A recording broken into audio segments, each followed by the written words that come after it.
Oke, assalamualaikum warahmatullahi wabarakatuh. Salam sejahtera bagi kita semuanya. Salam, Om Swastiastu, Namo Buddhaya. Salam kebajikan para narasumber yang berbahagia yang kali ini bisa mendampingi kita di podcast Obras, obrolan radikal progresif Sapma Pemuda Pancasila Kabupaten Kediri. Hari ini sebelum kita mulai, kita pikan dulu salam pemuda di teman-teman Sapma Pemuda Pancasila kita hari ini. Merdeka! Merdeka! Pancasila! Pancasila! Pancasila! Abadi! Oke, teman-teman semuanya, kali ini Rabu 31 Juni 2024, dalam episode kali ini saya Samsul Munir selaku host di podcast kita Obras. Hari ini kita kedatangan narasumber atau tamu yang mungkin beberapa hari ini sudah menjadi agenda kita, tapi alhamdulillah kesempatan kali ini baru bisa terrealisasi. Narasumber kita hari ini ada 3 narasumber yang hari ini luar biasa semuanya.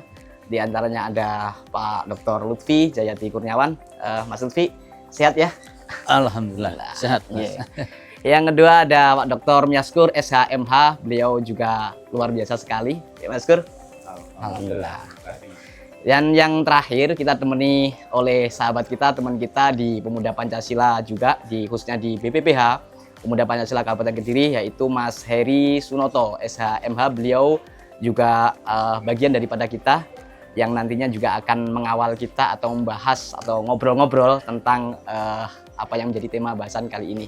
Mas Heri, sehat? Siap. Yeah. Oke, selanjutnya sebelum kita mulai perlu kami sedikit kita kenalkan dulu narasumber kita. Yang pertama ada Pak Dr. Lutfi Jayati Kurniawan. Beliau adalah orang yang luar biasa, yang sempat beberapa kali tidak asing lagi di media nasional. Beliau yang sangat menarik kalau kita melihat di googling itu, beliau Mas Lutfi ini, saya lebih akrab memanggil Mas Lutfi ini, satu yang masih hari ini itu menjadi terkesan dan luar biasa oleh Mas Lutfi ini. Beliau itu dianggap atau kita menyandang gelar singo anti korupsi. Ini luar biasa ini sekali Mas Lutfi.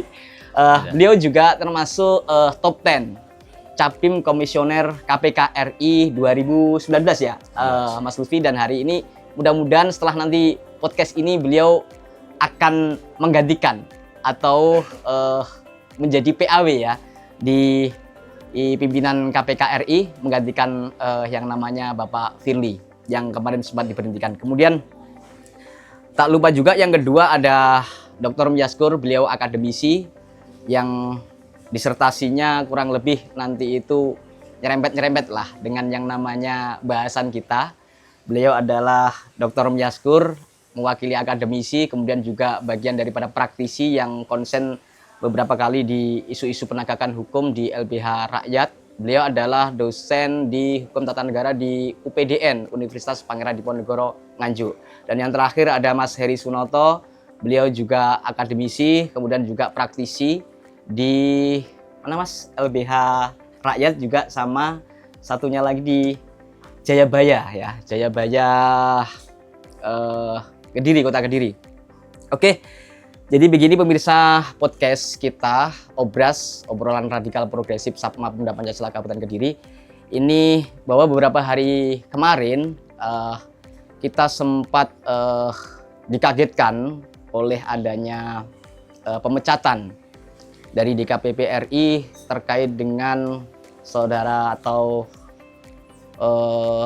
penyelenggara negara, khususnya di penyelenggara pemilu, yaitu saudara Hasyim Asy'ari selaku ketua KPU RI, oleh adanya pelanggaran etik yang dinilai oleh DKPP RI yang kemudian ditindaklanjuti oleh putusan Presiden Joko Widodo dengan keputusan Presiden RI nomor 73 P tahun 2024. Dan ini tentu ketika kita membincang penyelenggaraan pemilu atau pemilihan kepala daerah yang nantinya November akan dilakukan secara serentak, ini tentu mau tidak mau masyarakat kita ini kan sedikit menyangsikan, kalau tidak boleh dikatakan untuk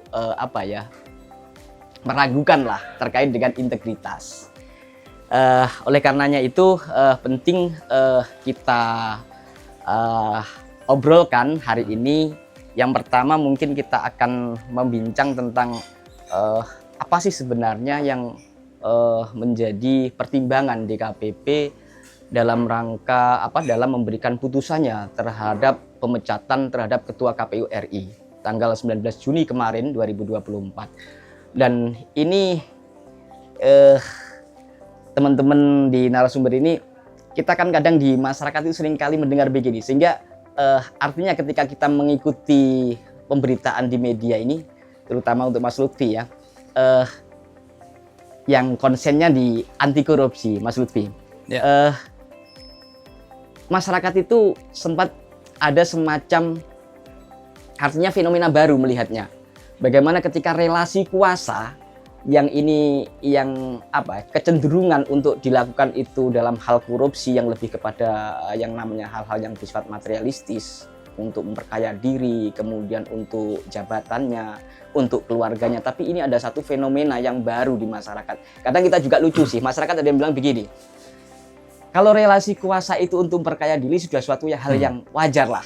Masyarakat kita sudah melihatnya semacam itu. Tapi kalau relasi kuasa ini kemudian hanya untuk yang kayak untuk kepentingan begituan, dalam tanda kutip begituan seperti asusila, ini kan sesuatu fenomena yang baru. Ini sebenarnya bagaimana Mas Lutfi ini terkait dengan mungkin etika moral daripada penyelenggara negara kita ini yang hari ini, apalagi menyongsong pemilu kada ini kan yang sangat luar biasa berkaitan dengan sudut pandang etika dan moral. Itu bagaimana Mas Lutfi? Ya, terima kasih Mas Samsul Munir. Dan terima kasih juga kepada kawan-kawan di SAPMA di Kabupaten Kediri yang sudah mengundang saya untuk hadir pada acara ngobras gitu ya. Menarik tadi yang disampaikan oleh Mas Samsul bahwa ini soal moral sebenarnya, soal moral dan soal integritas. Nah, integritas itu kan soal derajat. Ada derajat yang rendah, derajat menengah, kemudian derajat yang tinggi kan begitu. Nah, integritas itu kan bukan soal mau mencuri atau tidak, tetapi dia tergoda atau tidak. Itu integritas gitu kan. Nah, moral itu berkaitan dengan etik gitu ya. Berkaitan dengan kepantasan, berkaitan dengan kepatutan. Moral atau etik itu sebenarnya lebih tinggi daripada hukum positif. Karena dasarnya di situ, itu kan filosofis sekali. Mestinya itu menjadi backbone, menjadi backbone, lalu turunannya pada teknis-teknis hukum itu, pengaturan-pengaturan itu. Nah, memang ini agak bukan nyeleneh lah ya, tetapi unik lah gitu ya di Republik ini. Jadi yang etik itu kemudian menjadi yang nomor bawah gitu ya. Dianggap tidak punya dimensi apapun. Padahal menurut saya orang akan lebih punya rasa malu dibanding hanya menyalahi aturan. Di kampung misalnya ada peraturan RT tentang knalpot blong. Nah, itu diperingati, selesai. Tetapi kalau kemudian ini menyangkut etik, anak epa iku gak duwe adab. Ini kan lebih tinggi mestinya. Nah, tetapi praktikal di Republik ini kan kebalik-balik. Nah, kebalik-balik, bahkan juga ya kalau menyebut mantan atau bahasanya salah satu media di Indonesia itu kan bekas gitu ya. Bekas ketua KPU ini kan melakukan trading influence. Memperdagangkan pengaruh. Memperdagangkan pengaruh ini macam-macam. Ada dengan duit, ada dengan, mohon maaf, tindakan asusila atau bahasa lugasnya seksualitas gitu kan. Nah, inilah yang dilakukan dan ini beragam dan ini bukan sesuatu yang baru menurut saya, karena di Indonesia hampir banyak berita pejabat publik kita itu terjerembab. Anggota DPR RI, anggota parlemen, itu banyak sekali kasusnya. Saya coba searching tadi itu hampir lebih dari 60 orang yang kena case itu, belum yang di parlemen lokal ya. Belum yang pejabat eksekutif gitu kan. Wih, banyak sekali gitu kan. Ini yang salah, ini moralitas individualnya atau lingkungan sosialnya atau bahkan lembaga pendidikannya gitu kan. Nah, ini yang harus kita evaluasi bersama sebelum kita masuk kepada case bekas ketua KPU ini gitu kan.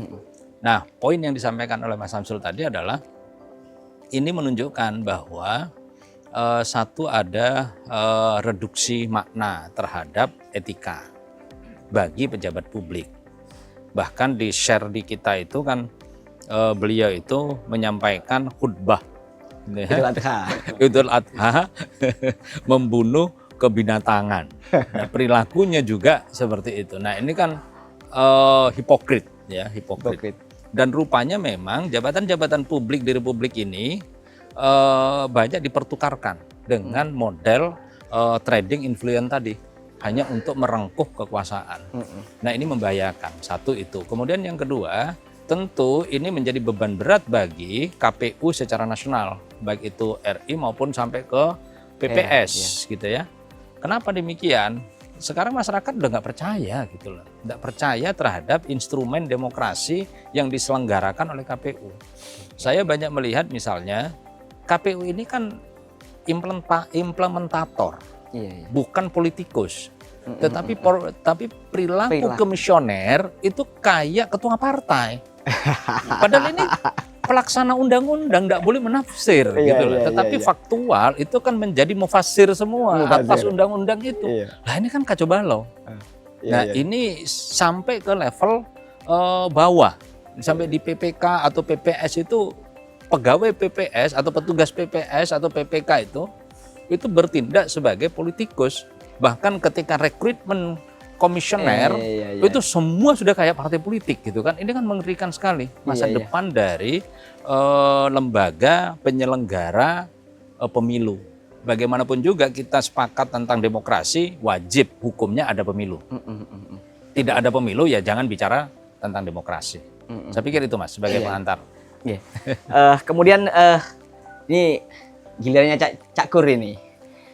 Beliau punya pengalaman jadi komisioner juga di KPU. Sebenarnya Cak Kur terkait dengan putusan DKPP, kemudian ada pemecatan ketua, tidak lanjut dengan yang namanya putusannya Presiden RI. Ini kan itu tadi yang sempat masyarakat sekarang ini kan melihatnya begini, kalau menggunakan relasi kuasa untuk memperkaya diri, untuk mengamankan posisinya, itu masyarakatnya seolah-olah sudah gak kaget lagi. Tapi yang kita lihat masyarakat sekarang ini kan melihatnya ini, relasi kuasa digunakan untuk hal-hal yang sifatnya kan sangat, dalam tanda kutip kita menggunakan bahasa kebinatangan. Rendah sekali gitu. Ini kan sesuatu yang menarik. Ini, sekarang ini masyarakat kita melihat bahwa menggunakan relasi kuasa untuk memperkaya diri ini sudah nggak begitu kaget karena sudah menjabar atau gimana kita nggak tahu ya. Tapi yang jelas kalau hanya untuk kepentingan atau kebutuhan ya, kita melihatnya kepentingan yang sifatnya dalam tanda kutip itu tadi, seksualitas ini kan sesuatu yang fenomena baru dan ini sungguh menurut masyarakat itu sesuatu yang satu tidak etis tentu, tapi dalam tanda kutip menjijikkan. Relasi kuasa sekelas yang namanya KPU RI ini sebenarnya bagaimana Cak Kur sendiri yang pernah mungkin memiliki pengalaman sebagai komisioner KPK dan akademisi, dan saya melihat disertasi Cak Kur ini kan luar biasa sampai pada satu kesimpulan kemarin presiden threshold itu bertentangan dengan konstitusi. Jadi begitu, kurang lebih begitu ya Cak Kur ya. Kemarin kita ngikuti disertasinya begitu. Kira-kira bagaimana Cak Kur ini, Pak? Cak Kur. Terima kasih Cak Munir nih. Terima kasih undangannya Sapma ini. Jadi saya sepakat dengan pemikiran Mas Lutfi tadi. Jadi bicara hukum ya, sebenarnya hukum itu dasarnya ya moral tadi sebenarnya. Landasan utamanya moral itu. Nah, makanya ada istilah moral hukum juga. Makanya akhlak itu penting sebenarnya. Lah hari ini betul Mas Lutfi bilang tadi, krisis demokrasi. Ya diawali ya dari atas tadi, akhlaknya yang bejat lah. Nah ini apalagi pejabat publik ini. Pejabat publik akhlaknya sangat buruk. Nah, ini sangat memprihatinkan kita bersama. Padahal pengalaman saya ya ketika umpamanya seleksi gitu ya, oke, secara formal diuji dan sebagainya. Tapi di dalam itu sebenarnya juga permainan juga. Ada kepentingan itu loh. Anda gerbongnya siapa itu. Kalau Anda nggak ikut ini ya nggak jadi. Ada pesanan lah ya. Iya. Dikira saya jadi KPU, kalau nggak ikut gerbong ini ya nggak jadi lah. Itu. Seperti itu. Nah, tapi alhamdulillah saya mengakhiri dengan baik lah. Bahkan saya pernah terus terang ini, saya sebut namanya caleg partai apa ya, namanya Mas dari langsung mendatangi saya, ya apa, merunding langsung, Mas, suara saya tambahan karo partai sing cilik-cilik ya nih, wis to, tak upe ini kabeh, bolos apa KPU kabeh, itu gambarannya seperti itu. Saya bilang gini, kita itu teman, sampean jadi, tapi sebentar nanti saya juga masuk penjara, sampean masuk penjara itu. Tak bilang gitu. Itu sungguh itu beneran. Itu.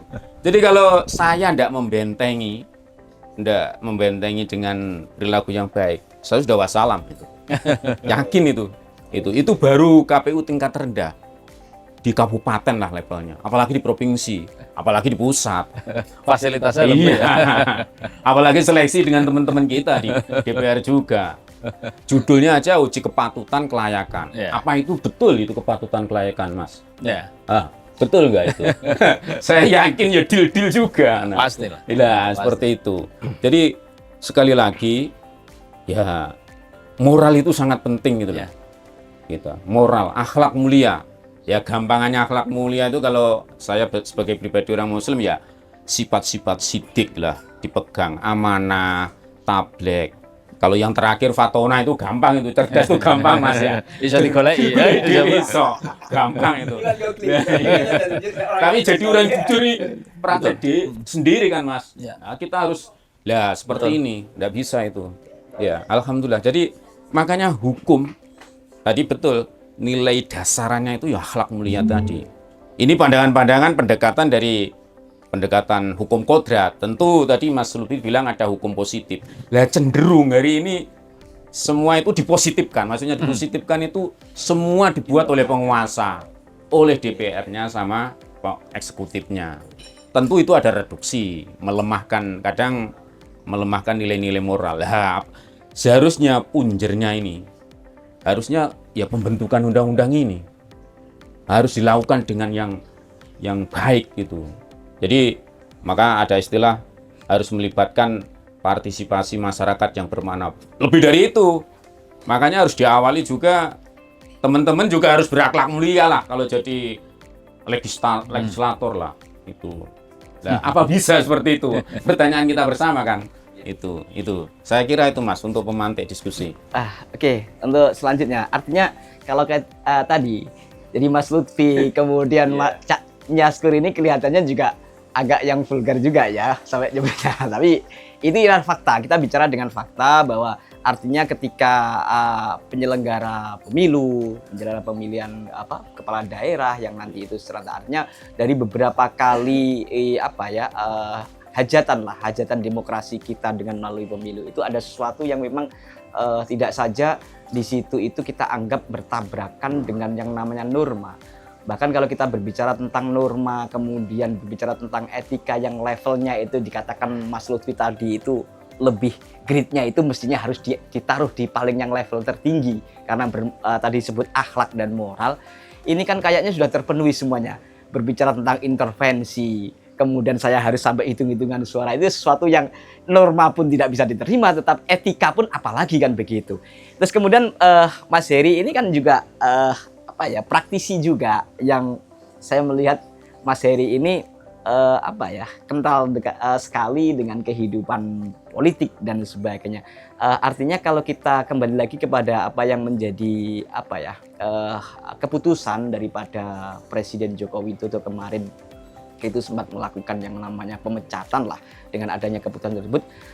Sebenarnya persepsi Mas Heri ini sebenarnya terkait dengan pemecatan Ketua KPU RI ini sebenarnya gimana? Apakah ini memang perlu atau memang harus atau memang super harus? Ini bagaimana Mas Heri? Coba Mas Heri. Iya, baik, terima kasih Gus Munir sebelumnya dan teman-teman Sapma yang sudah mengundang Ya kita bagian dari proses pengawal konstitusi. Ya selamat sore Mas Lutfi, Mas Sore, Mas. Maskur. Ya, Iya, ini sama-sama. juga teman lama. Jadi di sini dikumpulin untuk membahas. Ya satu tujuan kita ingin edukasi. Jadi memahamkan kembali. Ya satu prinsip tata negara kita ini kan negara kesepakatan karena undang-undang itu dibentuk oleh parlemen yaitu legislatif dan eksekutif. Lah, tetapi setiap undang-undang yang dibentuk ini terkadang prosesnya ini beberapa kali melewati fase yang harus dilaksanakan. Misal ada judicial review tentang undang-undang cipta kerja. Lah, kita kembali lagi ke dunia kepemiluan. Undang-undang jelas disahkan 7 2017, di situ juga mematumkan adanya ketentuan tentang kode etik. Apa yang disampaikan Mas Lutfi benar, ujung tombak dasar dalam setiap apapun undang-undang yang ada, peraturan mau lingkungan itu pun ya bicara soal etika. Lah, etika ini bukan barang pembelajaran biasa, tapi ini disiplin ilmu. Lah, dalam konteks kepemiluan ini apa yang disampaikan Gus Munir, apakah ini wajib, apakah ini harus, ketua KPU harus diberhentikan? Lah, undang-undang mengatur dan memerintahkan hal tersebut untuk dilakukan. Karena dasar itu sudah ada bahwa peraturan DKPP di undang-undang pemilu ini kan sudah melekatkan ada lembaga khusus yang mengadili tentang kode etik penyelenggara pemilu. Lah, dari situlah batasan-batasan. Artinya masih banyak tafsir bahwa kode etik kita tidak bicara di kepemiluan, di undang-undang organisasi advokat atau organisasi yang lain selalu menempatkan ada namanya kode etik. Artinya apa? Ya sepakat Mas Lutfi, etika moral ini adalah nomor satu karena yang lahirnya manusia itu berawal dari lingkungan yang menemukan namanya moral etika. Lah, dari perjalanan ini kadang kode etik yang dibentuk itu tidak bentuk larangan, tetapi batasan-batasan antara patut tidak patut, pantas tidak pantas. Lah, ini yang multitafsir. Tetapi secara sistem itu beberapa proses kita tidak bicara di KPU-nya, tetapi Bawaslu itu juga menjadi bagian sasaran tembak objek untuk melaksanakan namanya kode etik. Lah, dari sini Bawaslu bekerja terhadap pelanggaran yang dilakukan oleh penyelenggara pemilu dan peserta pemilu. Tetapi ending terakhir saat ada sengketa pemilu yang ujung akhirnya harus di Mahkamah Konstitusi, dua lembaga ini bisa berkombinasi menjadi teman. Tetapi saat proses demokrasi mereka bisa menjadi lawan. Tetapi saat dilawan oleh peserta pemilu dengan hasil akhir harus ke Mahkamah Konstitusi karena undang-undang belum bisa membentuk Badan Peradilan Khusus Pemilu. Di undang-undang dilekatkan Mahkamah Konstitusi adalah ujung terakhir untuk penyelesaian sengketa hasil pemilu. Lah, di sini normatifnya kita bicara integritas. Emang di syarat ketentuan dimunculkan kalau ada saudara ya masuk di dalam kategori sesama penyelenggara juga harus diumumkan. Nah, kita bicara soal etika moral yang dilakukan oleh ketua KPU, ini kan bicara adab. Jadi kalau Mas Lutfi kan punya buku terkait adab politik. Keadaban politik itu menjadi marwah. Artinya apa? Politik adalah suatu cara untuk mencapai sebuah tujuan. Tapi kalau cara-caranya yang nggak benar ya, nanti kan hasilnya juga nggak akan baik. Apalagi di level ketentuan, proses pendaftaran penyelenggara pemilu ini kan sudah ada syarat-syarat yang harus dipenuhi. Tetapi persoalannya yang sering terjadi saat peserta seleksi ini, Mas Lutfi, dia ternyata ada keberatan. Terkadang masyarakat itu tahunya kan setelah mereka dilantik. Ya, dilantik jadi anggota komisioner KPU mau pusat sampai daerah, baru menemukan ada data bahwa ini orang pernah masuk partai. Padahal itu juga harusnya disampaikan di awal bahwa saya ini sebelumnya ikut partai, tapi selama ini saat mendaftar tidak pernah. Kalau yang disampaikan, oh ada saudara saya ini baru buat. Lah, tolong diingat teman-teman penyelenggara pemilu itu secara otomatis saat dia menerima anggaran negara menjadi pejabat negara. Selain kode etik penyelenggara pemilu juga terlibat dengan kode etiknya penyelenggara negara. Itu sebagai pemantik. Artinya apa? Proses kita ini emang kalau lihatnya kan proses seleksinya ada contoh nih Mas Lutfi 10 calon KPK. Oh ada PAW. Nah ini kan sudah masuk di dunianya legislatif.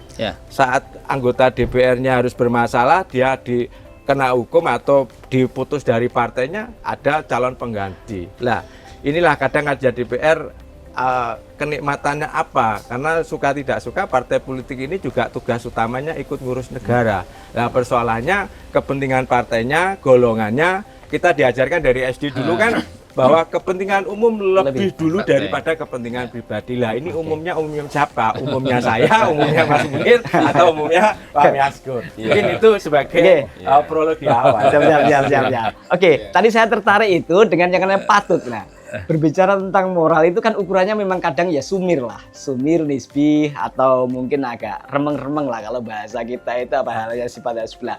Ini kemudian masyarakat kita juga ada yang kemudian melihat fenomena berkaitan dengan dipecatnya ketua KPU RI akan dihubungkan dengan hal-hal yang sifatnya itu politis. Artinya apa? Ada saja masyarakat itu lah tidak usah percaya putusan DKPP. Itu kan kepentingan politik. Karena apa? Sebelumnya kemarin ada yang namanya pemilu. Kalau kita melihat yang namanya Arief Budiman, kalau nggak salah waktu itu juga diberhentikan hanya gara-gara. Tapi agak masyarakat juga, ya itu tadi yang saya singgung di awal. Ketika pemecatan Arief Budiman itu kan ada sesuatu yang nilai etik yang kalau kita melihat itu dia hanya tidak etis ketika yang namanya salah satu komisioner itu dilakukan yang namanya gugatan PT UN, tapi Arief Budiman itu ingin ikut mengantarkan. Hanya gara-gara itu kemudian dilakukan pemecatan. Tapi ada ketika dihubungkan dengan hajatan pemilu tanggung jawab seorang ketua KPU yang sebelumnya itu mengawal, kalau kita melihat bahwa Hasyim Asy'ari ini Jokowi sendiri kan mengatakan cukup sukses lah dengan yang namanya mengantarkan pemilu yang kemarin kita lalui itu cukup sukses, walaupun pada sisi yang lain ini ketika dilihat dari sudut perspektif politik, masyarakat kita juga ada yang melihat ini kan korban politik juga. Ini yang kemudian ditambah lagi bahwa yang namanya etika ini kan sumir. Ini gimana Mas Lutfi kira-kira kalau kita kaitkan dengan persepsi publik yang melihat seolah-olah putusan di KPP ini kemudian putusan yang namanya presiden oleh karena tidak lanjut daripada putusan di KPP ini melihatnya ada juga yang melihatnya ini kepentingan politik kan gitu. Ya. Ini gimana Mas Lutfi ini? Gini Mas, coba saya lihat begini. Ini sudah mungkin menjadi lonceng kebangkrutan demokrasi. Oke. Kita bisa lihat bukan hanya di KPU. Kita punya 3 ketua yang dipecat. Ada ketua KPU Hasyim Asy'ari, ada ketua KPU yang periode lalu. Iya. Kemudian ada ketua MK juga dipecat. Oh iya. Oke. Kemudian juga ada apalagi ketua MK, ketua KPU, ada 3 itu kalau tidak salah yang tahun ini. Ketua KPK. Ini gimana lucu ya, pemberantas korupsi. Mas Lutfi agak berani juga. Karena pemberantas korupsi, lembaga pemberantas korupsi tapi terikat gitu lah ya, terikut gitu ya melakukan praktek-praktek culas. Itu kan juga lucu gitu ya. Ini anomali dalam kehidupan gitu ya. Nah, secara etimologi, etika itu kan berkaitan dengan adab, berkaitan dengan kebiasaan secara etimologi.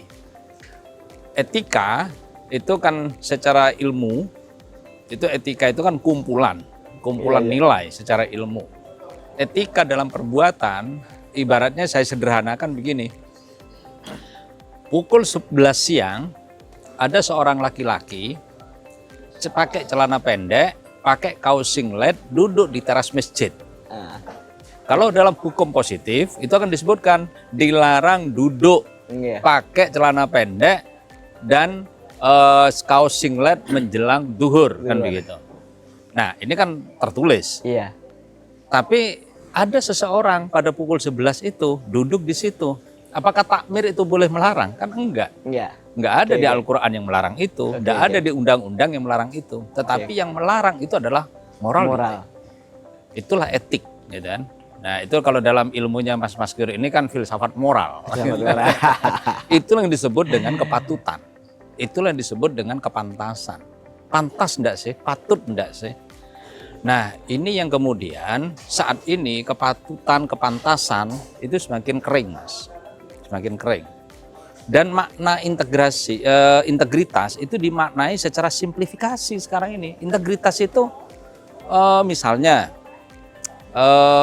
dulu ya saya beberapa lah kenal dengan teman-teman di pejabat di KPK itu, kalau datang diundang, mulai dari tiket sampai minum air mineral pun itu tidak mau difasilitasi.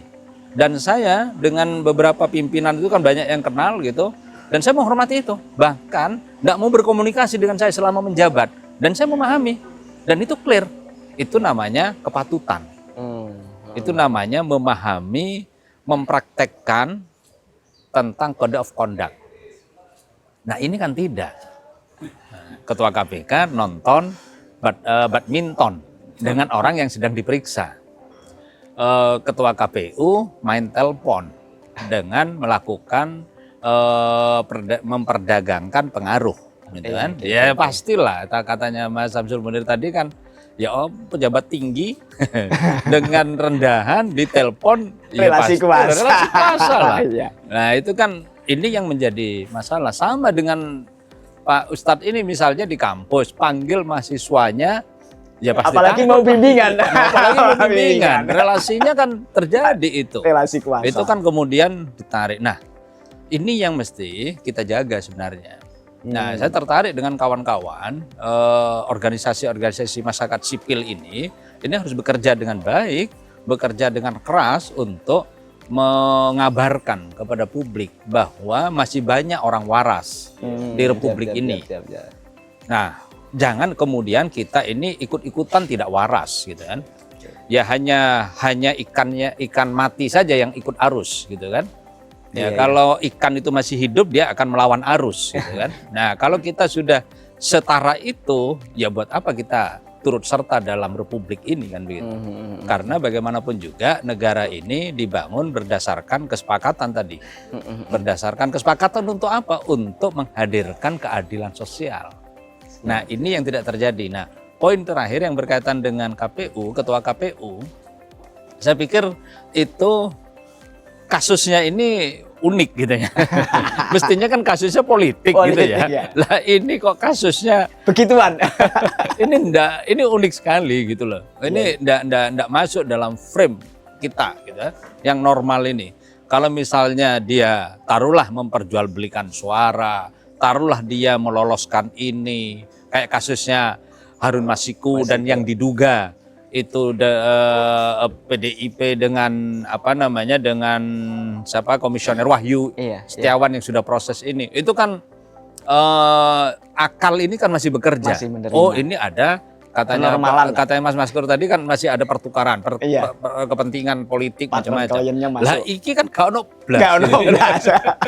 Nah ketika saya baca terus terang Mas, ketika saya baca kaget gitu loh.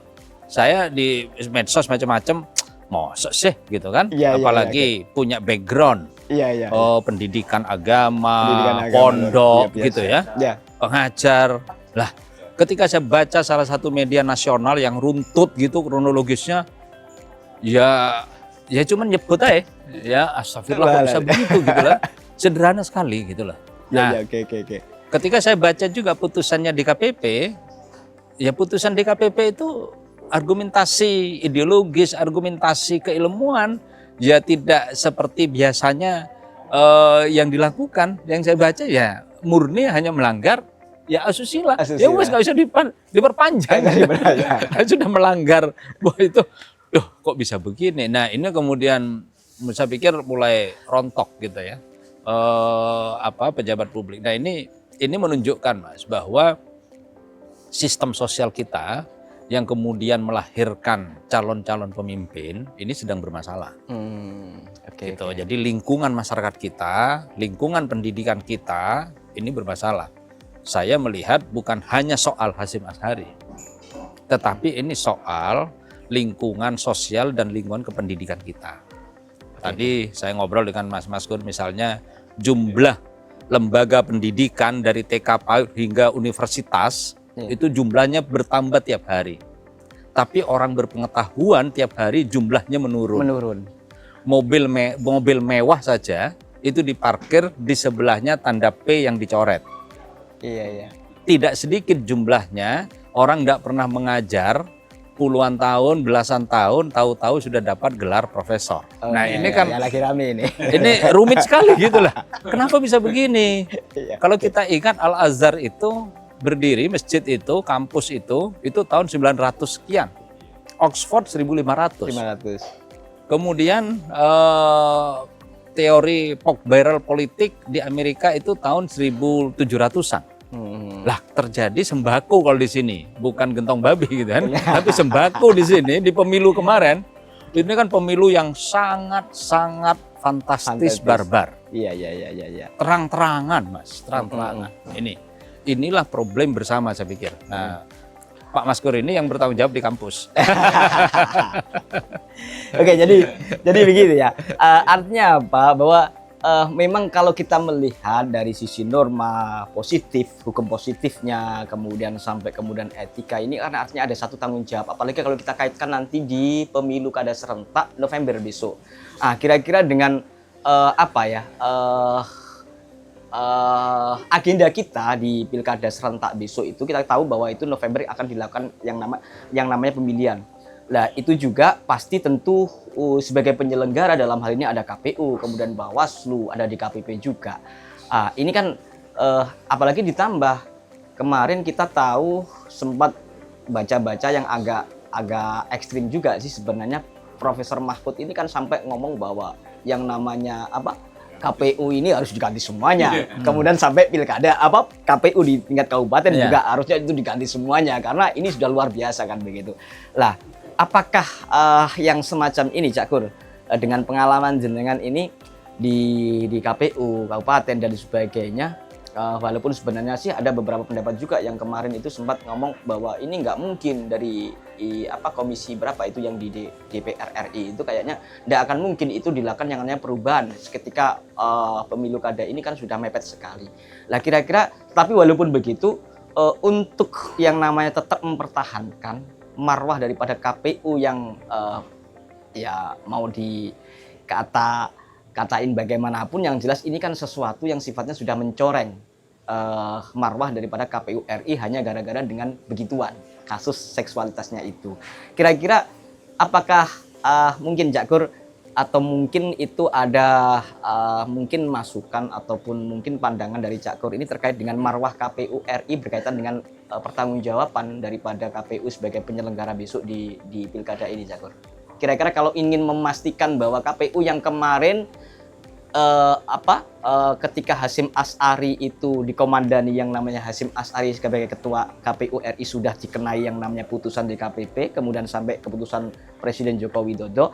Nah ini besok kita ada agenda lagi pemilu kada kalau nggak salah 500 berapa kemarin itu yang akan besok serentak. Nah kira-kira KPU ini masih mungkin nggak itu mengangkat kepercayaan daripada masyarakat atau kemudian nanti pengaruhnya juga dengan partisipasi masyarakat di dalam penyelenggaraan pemilu ini. Kira-kira gimana Cak Kur? Ya, terima kasih Mas. Saya melihatnya begini. Tadi kan mungkin komisi apa ya? 3 gimana hukum? Nggak mungkin ya diganti semua. Waktu kan mepet nih. Itu nggak mungkin lah. Tapi kalau begini, ini kan ruang demokratis, ruang publik seperti inilah kita gaungkan terus. Artinya gini, masyarakat tetap harus mengawasi, ya, pengawasan berkelanjutan lah. Jadi teman-teman kayak pemuda Pancasila ini harus ikut mengawasi juga pelaksanaan pemilu. Jangan membiarkan gitu loh.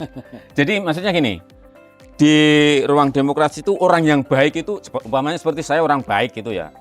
Jangan sampai lepas. Orang baik itu di ruang demokratis itu ya dikawal. Betul.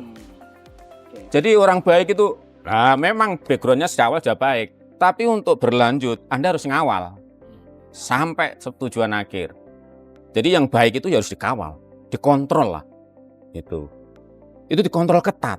Sejak penyelenggaraan, mulai sejak mungkin pendaftaran pemilih sekarang, itu dikontrol. Bener nggak kerjanya KPU? Apa sekedar cuma perintah data dimasukkan? Dikontrol betul. Ya saya lihat tuh kadang masyarakat juga bodoh Mas. Apatis. Waktunya pendaftaran kadang lantar lah. masa bodoh. Tapi begitu data banyak yang meninggal masuk, sudah berjalan rame seperti itu. Lah, ini tugasnya ormas juga bersama itu. Itu. Jadi orang baik itu harus dikontrol. Harus diamankan gangguan ketika dia itu mau harus dijaga lah diamankan itu ketika dia melaksanakan tadi Mas jawab. Kan sudah kita sebut Mas Hasyim Asy'ari. Bayangkan kalau ngomong rekod kan banyak penulis, dosen, diundi, kurang apa itu khotbah di masjid didengarkan masyarakat, harus menyembelih kebinatan kita. Tapi kan di sisi lain kan juga nyeleweng juga. Artinya gini, Watak, Anda percaya di diskusi ini seperti ini dengan saya, tapi di belakangnya apa Anda percaya? Nah seperti itu, Anda harus ngawal saya. Jadi orang itu punya watak gini Mas, antara kemunafikan dan ketulusan, politik muka dua. Nah, di wajah itu, oke nanti saya ngomong di sini hari ini, wah enak sama siarkan langsung. Tapi Anda tidak ngawal, bisa saya nyeleweng itu. Panggung sandiwara. Panggung sandiwara, kayak seperti ini panggung sandiwara. Makanya politik muka dua, antara kemunafikan dan ketulusan. Nah, Anda harus awal itu. Orang supaya tulus di dalam ruang demokrasi, kawal terus. Belenjeti, enggak apa-apa itu. Oh, enggak apa-apa. Belenjeti kamu. Belenjeti ini Mas. Belenjeti. Korek lah sampai detail. Bayangkan Mas. Kalau orang bukan orang Jawa yang dengerin kan bingung. Diblejeti. Dipublik sampai detail. Publik. Pejabat publik, bayangkan tadi jenengan kan nyebut di Amerika. Negeri Amerika itu kan liberalnya bukan main. Tapi kalau milih pemimpin, minta yang paling baik. Betul itu. Keluarga diserang kalau tidak baik. Nah, di Indonesia harus gitu. Jabat publik, politik harus seperti itu, dikawal terus. Saya kira itu Mas. Ya, terus kemudian ini karena sudah disentil-sentil ya. Karena saya cakup sudah disentil-sentil bahwa ini loh pengalamannya sudah ada. Saya sudah kasih kode tadi. Kodenya itu di daerah sendiri itu juga banyak. Harus kita mengawal. Artinya apa? Contoh ya, kita beberapa masukan dari teman-teman itu. Karena peran serta memang dalam rangka inilah yang kemudian kita dengan SAPMA, Satuan Siswa Pelajar Pemuda Pancasila Mahasiswa, kemudian ada juga siswa pelajar. Ini dalam rangka untuk itu tadi. Nah, sementara beberapa saya yakin di beberapa, mungkin di tempat asal Cak Kur, kemudian di Malang juga, di Batu, seperti tadi sempat kita ngobrol Mas Wipi ya. Itu bahwa penyelenggara, kemudian elit politik dan sebagainya, ini potensi bahwa norma ini sekarang sudah tidak menjadi lagi pertimbangan. Bahkan kita sepakat yang menjadi pertimbangan harusnya itu memang moral, tapi norma yang sudah moral yang sudah ternormakan yang menjadi kewenangan DKPP, kadang kita juga masuk wilayah-wilayah yang sifatnya itu sumir juga. Lah, contoh kecil saja kalau kita berbicara jangan ke moral dulu. Yang terjadi kita ngambil contoh di Kediri saja, bahwa temuan beberapa teman kemarin Mas Lutfi, ada semacam kita punya yang namanya teman-teman itu melakukan investigasi. Nah, investigasi itu menemukan bagaimana kita belum sampai ke moral. Kita menemukan bahwa di komisioner KPU kita di sini itu ada juga, walaupun secara norma bagaimana ketika kemudian itu yang namanya pendaftaran, yang namanya calon komisioner itu kan ada salah satu syarat. Salah satu syarat yang menyebutkan bahwa orang yang mau menjadi calon komisioner itu kan terlepas dari ikatan partai politik, bahkan menjadi anggota itu saya kan tidak boleh. Iya. Tetapi hasil investigasi kita itu menemukan ada. bahkan di 2022 ini kita sebut sebagai oknum ya, yang sekarang itu menyebut sebagai komisioner KPU di kabupaten itu kita dapati. Dia jadi yang namanya Bapilu, salah satu partai politik, dan SK-nya kita itu punya 2022. Coba hari ini itu oknum ini sekarang menjabat. Nah ini kira-kira ini Mas Heri ini kan asli ya, putra daerah sini. Ini kira-kira gimana Pak Mas Heri ini? Ini kan sesuatu yang belum kita berbicara tentang etika, belum kita berbicara tentang moral, tapi ini masih berbicara norma yang di situ diatur oleh undang-undang, diatur oleh PKPU dan sebagainya, yang jelas-jelas itu mengendaki tidak sebegitu itu. Artinya ada norma yang mengatur kalau kita berbicara di PKPU itu kan 5 tahun harus berhenti dulu sebelum baru, katakanlah kalau 2022 mengundurkan diri berarti artinya 2027 yang bersangkutan itu boleh mendaftar. Tapi ini 2022 masih SK-nya tercatat ditetapkan. Ya, itu kejahatan kolektif. Ini kejahatan kolektif ya. Dari KPU RI, KPU Jatim, dan KPU Wah, ini Timsel. Timsel juga. Nah, ini Mas Heri gimana Mas Heri ini? Mas Heri. Ya, baik. Saya yakin Mas Heri tahu lah itu nggak pernah SK-nya itu sebagai dia itu pengurus, salah satu pengurus di partai di tingkat DPC, kemudian menjadi bagian daripada badan pemenangan pemilunya. Yang bersangkutan ini kan ada 2 di SK itu, dan itu sangat jelas. Dan hari ini dengan keputusan KPU RI yang bersangkutan ini juga Tetap dilantik. tetap dilantik dan hari ini juga menjabat. Ini kan bahaya salah satu partai. Iya. Berarti kalau terima gaji korupsi dia. Iya, betul. Iya. Oh gitu Betul. ya. Iya. Oh. Itu. Ini gimana Mas Heri? Nanti kita Iya. ini kita lanjut dengan korupsinya ini. Kira-kira menarik ini. Baik, kalau melihat ketentuan, prasyarat dan kita bicara di secara umum itu RAC, Risk Acceptance Criteria. Artinya syarat utama ketentuan pertama yaitu ya mungkin lainnya bisa terpenuhi secara administrasi, Mas Lutfi, Mas Munir. Ya, tetapi di situ kan ada kunci-kunci yang dimana notabene kepentingan-kepentingan politik itu kan harus disingkirkan lebih dulu. Nah, dari syarat itu anggota saja tidak boleh.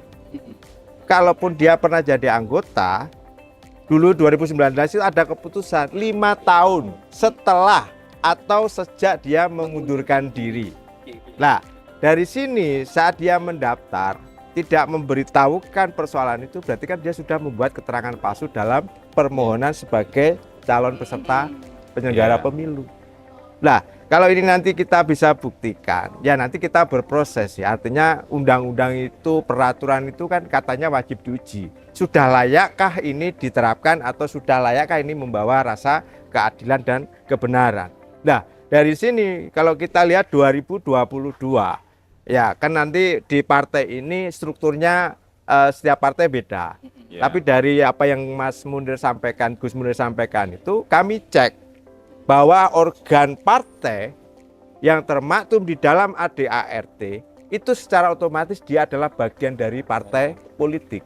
Berbeda kalau SAPMA ini kerjasama. Artinya, aku menjadi kerjasama karena ada kepentingan lembaga ormas dengan gerbongnya. Kita bicara gerbong, ini aku ada punya jalur kepentingan untuk progres ekonomi, program atau apa, itu tidak bisa terafiliasi partai politik. Tetapi kalau itu di dalam ADART-nya termaktum badan sayapnya, lembaga-lembaga yang di dalamnya, ya secara otomatis. Itu otomatis ya. Iya. Lah, persoalan kadang ada tafsir nih, bahwa anggota partai itu bisa dicek. Harus dicek dulu, mereka harus masuk SIPOL.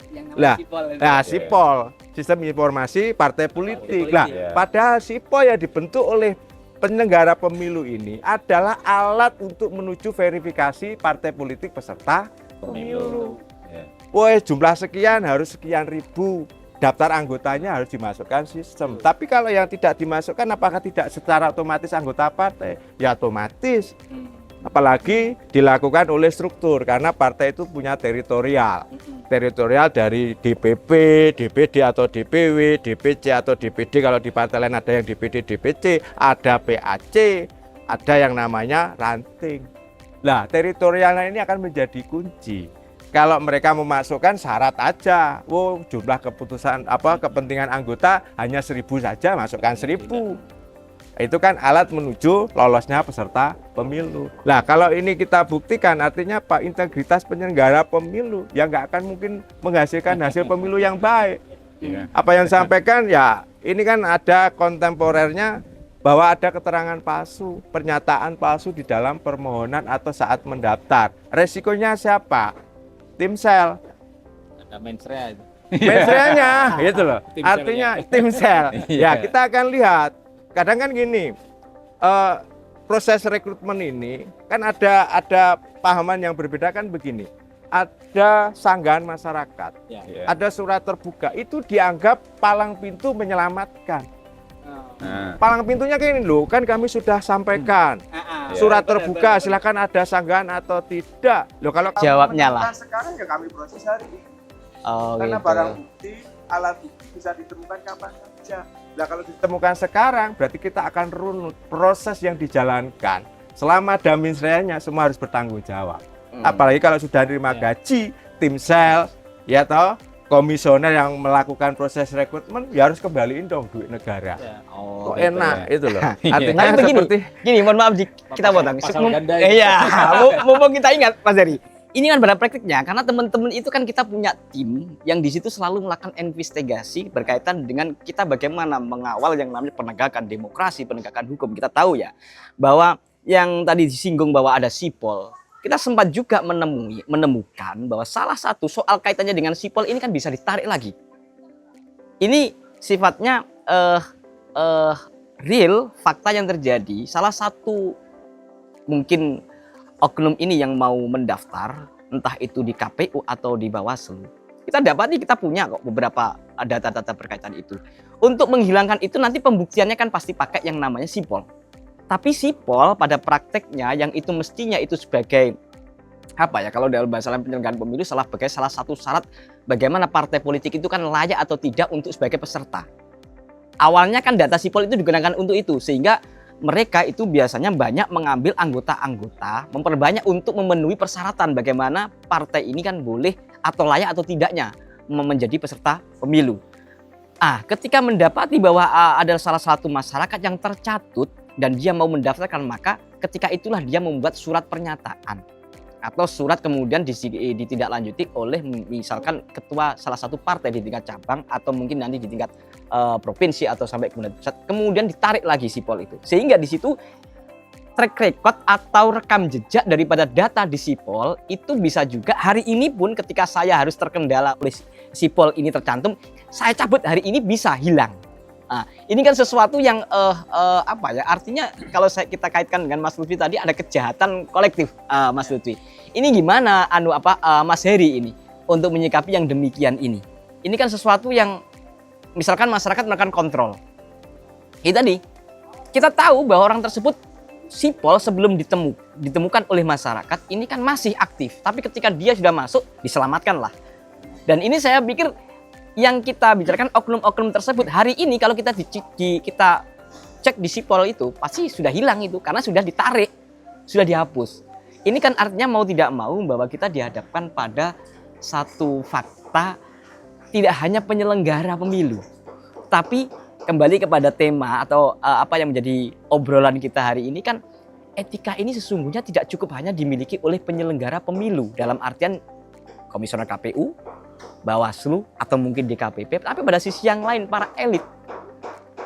Politik ini kan sesuatu yang seharusnya memang juga harus ikut andil, karena kalau kita kembali ke yang tadi itu kita sempat sampaikan juga, ini salah satu partai artinya mereka sudah ikut-ikut mengkondisikan lah atau menata. Kalau bahasanya untuk mempermudah nanti lah bagaimana. Ini gimana Mas Heri? Yang kaitannya dengan sipol hari ini jelas tidak mungkin kita bisa menemukan kan begitu karena pasti sudah ditarik itu. Ini gimana Mas Heri ini? Jadi kalau terkait itu, selama dia sudah lolos peserta pemilu, data itu tetap tercatat. Itu hanya alat sipol. Tapi rekapitulasi jumlah anggota, by name, by address-nya pasti ada. Saat di sipol itu kan hanya kamuflase publik. Wah, namanya di sipol enggak ada. Lah, tinggal kita ngecek. Loh, silakan kok orang partai politik mau daftar penyelenggara pemilu, tapi sudah ada batasan yang harus dipatuhi. Artinya apa? 5 tahun sejak mengundurkan diri atau dinyatakan keluar oleh partai. Rata-rata ini kan cara mereka ngatur. Wah, nanti ini ada yang basah karena pengalaman saya coba mengklarifikasi ke teman-teman itu ada keputusan susulan. Penyelenggara pemilu membuat keputusan susulan lolos administrasi. Jadi hari ini Mas Lutfi lulus, Mas Miaskur lulus nih, keputusan pleno administrasi lulus. Tahu-tahu ada keputusan susulan, Mas Munir, Gus Munir yang masuk. Loh, dasarnya apa? di awal, oh dia orang partai, terus ternyata ada surat keputusan partai bahwa dia bukan orang partai, atau ada partai ini salah nulis. Hari gini kok bilang salah nulis? Karena syarat ketentuan yang di ADART, orang mau daftar partai minimal ada kesiapan tertulis. Lah, kalaupun sipol itu kan hanya alat. Kalau kita lihat detailnya, Indonesia ini teman-teman yang paham digital itu cukup tinggi. Diricek lagi pasti ketemu. Tetapi kita bisa dengan undang-undang kebebasan informasi publik, kami akan mempertanyakan partai ini di kota ini lolos dengan anggota sekian, itu siapa harus dikeluarin?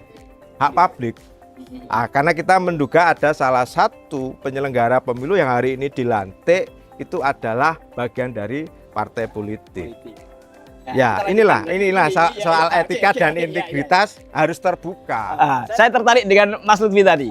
Kalaupun misalkan ada oknum yang demikian ini Mas Lutfi, karena kita tahu biasanya itu ketika honor, gaji dan sebagainya uang negara, menggunakan uang negara itu kan punya ya satu legal standing yang digunakan sebagai pijakan untuk bagaimana itu mengeluarkan gaji, honor dan sebagainya. Nah kita kembali, kalau kita kaitkan dengan mungkin Mas Lutfi itu kan membaca tindak pidana korupsi sebagai pegiat yang namanya anti korupsi, apakah memungkinkan yang kayak hal-hal kasuistik yang kayak gini ini orang itu sebenarnya cacat formil kan? Kita menggunakan bahasa cacat formil karena apa? 2022 misalkan orang tersebut jelas tidak hanya anggota tapi bagian daripada badan pemilu atau badan pemenangan pemilu, Bapilu. Dan kita tahu bahwa Bapilu itu berkorelasi dengan yang namanya satu kepengurusan di dalam satu partai politik. Kemudian mungkin sipol bisa dihilangkan. Tapi kalau kita merundut tadi sampaikan Mas Heri 5 tahun kemudian harus menunggu dulu baru bisa daftar. Tapi ini terlewati semuanya. Apakah hal yang demikian ketika hari ini itu dilantik, ditetapkan dan berlaku, kemudian dia sebagai dasar untuk mengeluarkan honor, mengeluarkan uang negara untuk keperluan yang bersangkutan ini, apakah yang kayak gini ini masuk juga bagian daripada korupsi, Mas Lutfi? Ya Mas, yang pertama itu kalau memang betul ada, itu apakah ada unsur kelalaian secara administrasi yang dilakukan oleh tim sel, ataukah ada unsur kesengajaan? Tim sel pun juga akan beralibi, oh itu urusan sekretariat ketika seleksi kan begitu toh ya, seleksi. Nah tetapi kan tetap keputusan itu yang mengikat adalah rapat pleno tim sel. Oke. Memutuskan si A, si B ini lolos administrasi. Kalau memang itu berarti ada dua tadi, kelalaian atau memang ada unsur kesengajaan. Kalau unsur kesengajaan jelas sudah kan. Nah kalau unsur kelalaian maka kemudian itu terus gitu ya. Nah maka tim sel ini kan sudah bisa dikatakan tidak cakap. Artinya tim sel ini tidak layak menjadi tim sel kan begitu dulu di awalnya gitu kan. Kalau ini terus berlanjut maka ini harus diputuskan oleh KPU di tingkat atasnya untuk segera diberhentikan. Gitu. Harus diganti pada nomor selanjutnya. Gitu. Nah, tapi untuk menuju proses itu kata Mas Heri tadi bahwa memang harus ada kelompok masyarakat yang itu bisa menyampaikan, meskipun pasti akan dicap punya kepentingan ABCDE gitu ya, pasti itu dicap begitu. Nah karena masyarakat kita ini kan masyarakat yang sakit ya, itu kan dicap semua sudah karena masyarakatnya sakit, elitnya pun juga sakit. Nah, elitnya double sakitnya, kemudian meracuni kita sebagai rakyat, itu sama-sama sakit. Nah secara sederhana begini Mas Samsul Munir, bahwa kalau memang ada dokumen, ada kopian, kita laporkan saja bahwa itu merupakan bagian dari tindak pidana. Itu adalah satu bentuk pemalsuan, kebohongan yang dilakukan oleh seseorang itu, yang dilakukan secara bersama-sama oleh tim sel dan seterusnya, begitu kan. Nah ini yang harus dilakukan.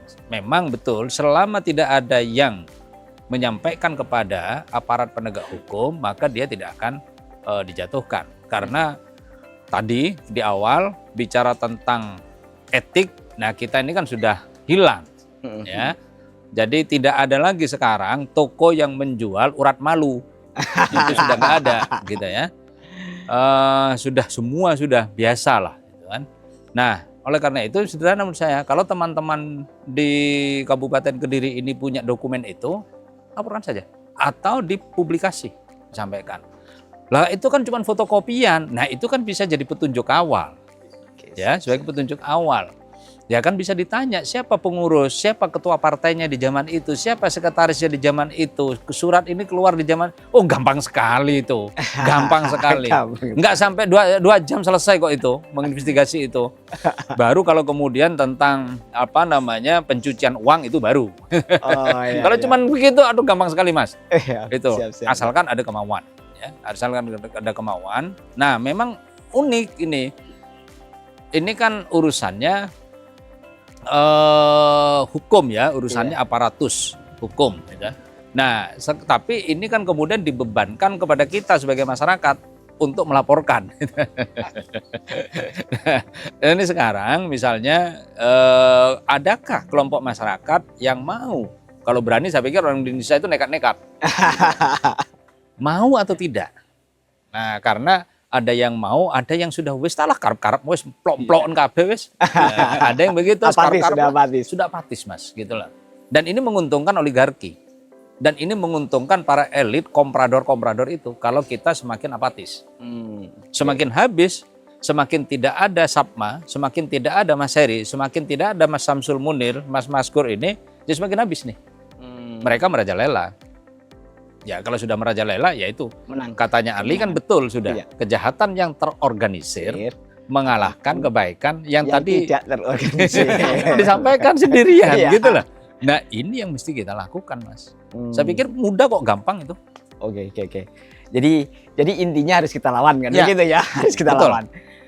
Ini yang terakhir, ini mungkin kita bahasan terakhir. Hari ini kita akan memasuki satu tahapan, Cak Kur. Berbicara tentang integritas, kemudian moral, sampai kemudian penegakan hukum, kita kayaknya sudah selesai itu tadi. Tapi ini ada sesuatu, bagaimana kemudian pertanyaan yang terakhir ini, ketika berbicara tentang kejahatan dari Mas Lutfi, katanya Sayyidina Ali yang mengutip al-haqqu bilan nizam, gitu ya, glibul batil bin nizam kan begitu. Bahwa artinya kebenaran itu yang tidak terorganisir itu akan terkalahkan oleh atau dikalahkan oleh yang namanya satu kejahatan yang di situ itu tersistematisir atau terorganisir atau tersistem lah begitu. Nah sementara pemilu kada yang akan kita hadapi ini kan satu gerbang baru di beberapa daerah yang mengikuti agenda pesta demokrasi itu kan mengantarkan gerbang perubahan lah, bisa dikatakan semacam itu. Oke lah kalau kita tadi itu membahas tentang etika penyelenggara, kita sudah selesai. Kemudian etika bagaimana Bawaslu sebagai badan pengawas kerja dan mengamati kerja-kerja penyelenggara yaitu KPU. Kemudian DKPP dengan kewenangannya mengamati berkaitan dengan etika yang dinormakan dalam bentuk peraturan DKPP. Ya, kemudian ini kan kalau kita lihat tadi proses-proses itu melibatkan satu yaitu partai politik. Dan partai politik sendiri pada hajatan itu juga punya gawe, dan dia juga sebagai yang namanya subjek dalam pemilihan, sebagai peserta. Artinya kalau kita bicara secara umum di Indonesia itu terkait dengan penegakan demokrasi yang sehat, demokrasi yang waras. Mulai dari sekarang sudah mulai ada masyarakat melihat bahwa ini partai-partai itu yang megang kunci, terutama yang di DPP. Pegang kunci rekom ini kepada siapapun, ini nanti akan dipegang oleh DKPP. Ya. Nah, sementara kalau kita berbicara demokrasi itu akan tampak sehat dan tampak waras, tampak sehat ketika di situ terjadi yang namanya dinamika politik yang hidup, tidak hanya satu paslon, tapi ada partai itu memang hidup benar, moral politik dipakai, terjadi banyak calon. Ini semakin menjadi indikator. Apakah yang demikian ini bisa dikatakan bahwa indikator demokrasi itu hidup ditandai dengan banyaknya kontestan, ataukah malah sebaliknya bahwa demokrasi yang benar-benar itu tegak hidup itu ketika ya sudah tenang satu paslon, masyarakat dihadapkan pada satu paslon dan sebagainya. Bagaimana Cak Kur ini? Terima kasih Mas. Ini partai politik kita ini kan wewenangnya luar biasa itu. Disebut di Undang-Undang Dasar 45 itu. Wah, bukan luar biasa. semua jabatan semua kan lewat lewat partai politik. Partai politik. Mau jadi KPK, nah, Mas, Partai uji politik. kepatutan, Partai harus politik. KPU. harus mau diundang oleh 6 orang ketua umum partai. bukan main. Di Undang-Undang Dasar itu, bayangkan, Oh. disebut partai politik. Nomenklaturnya jelas itu. Di konstitusi. Makanya partai politik secara kelembagaan ini harus diperbaiki. Berarti syaratnya amandemen dong kalau begitu, berarti kalau sudah di Oke lah, nanti monggo kalau diskusi lebih lanjut, oke. Oh. Terus yang berikutnya, pembenahan kelembagaan itu juga harus diperbaiki keanggotaan. Saya pengalaman KPU, teman-teman harus, Mas Heri harus terus terang aja. Sekarang kalau mau verifikasi administrasi faktual, partai kan cuma data kawul. Bukan kawul maksudnya. jerami. Nggak jelas. Saya Jerami. ngomong kawul sih. Maksud saya itu nggak fit gitu loh, fixit gitu loh. Bener-bener valid gitu loh. Oh. Gitu. Harusnya anggota Asal comot begitu ya, anggota data itu verifikasi. bener-bener anggota. Yang di store itu bener anggota. Kalau ditanya, betul Anda anggota partai Nasdem upanya? Betul. Anggota aku lah, betul. Enggak. Kadang kita tanya saat itu pengalaman, Pak, jenengan anggota partai Nasdem? Ya. Bukan ya, itu Dimasukkan. Nah, lah repot. Diajak. Lah data itu harusnya keanggotaan itu di undang-undang kan disebut. Daulat anggota itu harusnya jelas, diperjelas. Kalau perlu dibuatkan web lah. Anggota partai Golkar itu ini. Jelas. PDI ini, PKB ini, Iya. gitu ya. Nanti kalau dia seleksi pemimpin, anggota ini Betul. dilibatkan. Betul. Ini pun dibuat undang-undang, diperjelas nanti. Teman-teman pemuda Pancasila harus gerak ini, ngedrap ini buat Amandemen Undang-Undang 45. Jadi itu. Ini PR-nya begitu ya. Perbaikan kelembagaan partai politik itu sudah ada naskah baik dari teman KPK itu sebenarnya. Tinggal mendorong teman-teman Pancasila. Oh, gitu. Itu diperbaiki keanggotaan. Jadi anggota itu benar-benar punya daulat. Nanti seleksi di dalam itu berjalan. Jangan sekarang calon mau pilkada ya, utuh loncat. Tahu-tahu ada Punya uang banyak, masuk sini aja. Itu bukan kaderisasi yang berjalan. Apalagi dengan kewenangan Yang DPP Lah, yang seperti bisa itu. Harusnya juga memperjualbelikan yang diatur. namanya wewenang DPP apa? DPP Ya. apamanya DPD provinsi DPW. apa? Kalau wilayahnya kabupaten juga wewenang kabupaten. lah. kabupaten Dia yang mengeluarkan memahami. rekom dan jangan sebagainya. jangan begitu ya. ditorpedo dari Jakarta. Enggak, Asal seperti itu.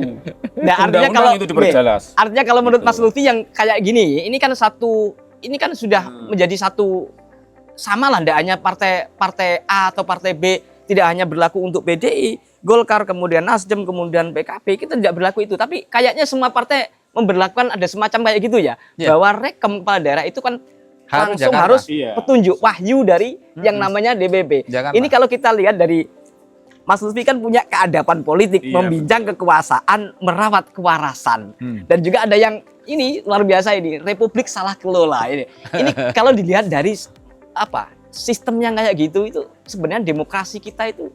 Sehingga kalau sudah mainnya itu dari DPP semuanya sampai kepala daerah misalkan Kediri itu harus ini yang bisa menuruti apa kemauannya ketua DPP.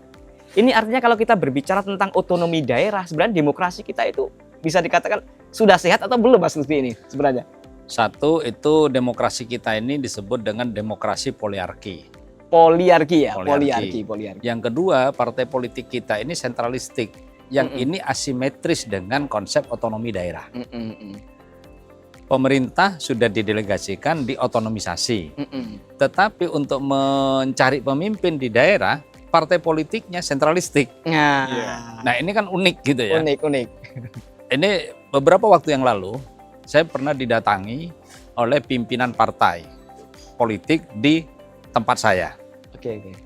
Kemudian dan salah satu calon wali kota. Singkat cerita ngajak saya begitu kan. Terus saya ajak omong, gimana teknisnya? Ya teknisnya kita ayo ke Jakarta. Terus gimana ini? Ya jadi ongkos harus kita tanggung. Wah, ini unik juga ini pikir saya. Tentu dalam saat ini ya kos politik itu ada. Tapi kalau kemudian ubo rampene ini semua diserahkan kepada calon, ya akhirnya apa? Transaksional. Nah, itulah. Oke. Sekarang biaya pilkada itu kan tidak cukup 50 miliar. Iya. Itu kan. Nah, kalau kita pendapatannya cuma taruhlah sebulan itu cuma 20 juta atau 25 juta lah, kelas eksekutif gitu. Iya. Kan tetap nggak balik. Nggak Hitung balik. mismatch ya, hitung Iya. terbalik.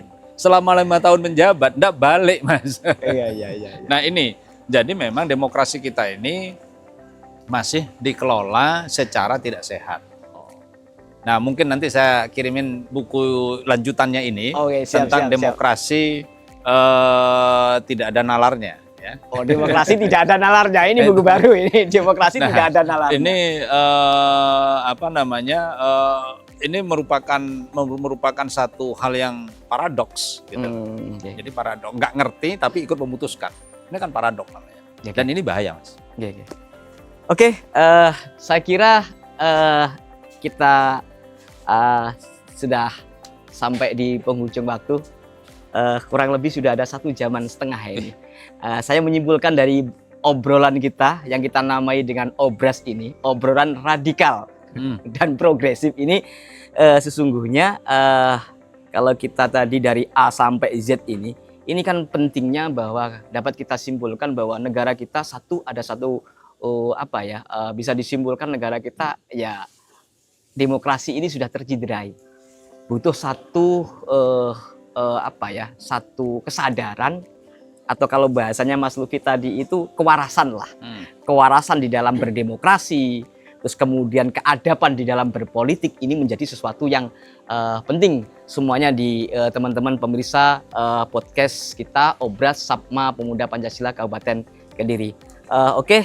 Mungkin dari sini yang mungkin akan kita akhiri podcast kita hari ini dan kita simpulkan pentingnya yang namanya keadaban politik dan perlunya demokrasi yang waras. Dari saya sendiri selaku host yang mendampingi narasumber, ada Mas Lutfi, ada Mas Heri, ada Mas Nyaskur atau Cak Kur yang panggilan akrabnya saya dengan Cak Kur ini, saya ucapkan terima kasih yang sebesar-besarnya telah bergabung di kami di podcast kita, podcastnya Sapma Pemuda Pancasila Kabupaten Kediri. Mudah-mudahan nanti kesempatan berikutnya nanti kita tetap bisa kemudian melakukan bahasan-bahasan yang tentunya akan selalu mengikuti lah, yang selalu aktual, yang kemudian selalu faktual di episode-episode berikutnya.